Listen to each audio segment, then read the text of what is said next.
আজি আপোনালোকৰ জৰিয়তে সমূহ আমি অসম তথা ভাৰতবৰ্ষিক পবিত্ৰ ঈদ উজ জোহাৰ শুভেচ্ছা জনাইছোঁ। যি নহওক খুব শান্তিপূৰ্ণভাৱে আমি নামাজ আদায় কৰিব পাৰিলোঁ। যি আমাৰ বৰ্তমান পৰিস্থিতি অসম তথা ভাৰতবৰ্ষৰ, গতিকে আমি এক ব্যতিক্ৰমী।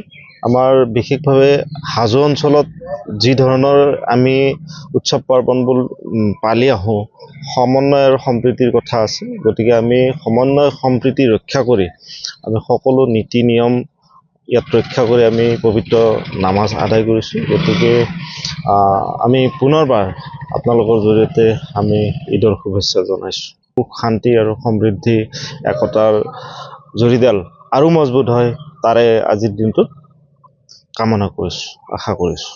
আজি পবিত্ৰ ঈদ উজ জোহা আমি সুকলমে পালন কৰিলোঁ।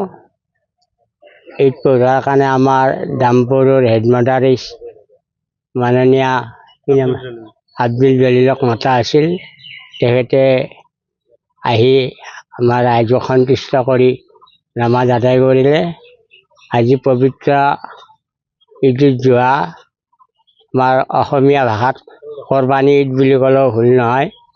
আমাৰ মুখ্যমন্ত্ৰী হেমন্ত বিশ্ব শৰ্মা ছাৰে যি নিৰ্দেশ দিছে, সেই নিৰ্দেশমতে আমি পালন কৰি এইবাৰ ছাগলী কোৰবানী দিয়া হৈছে আৰু ভৱিষ্যতো তেনে এটা কৰিম বুলি মুখ্যমন্ত্ৰীক আশ্বাস দিছে। মই সমূহ বিশ্ববাসীক ধন্যবাদ জনালোঁ আৰু লগতে আন্তৰিক অভিনন্দন জনালোঁ।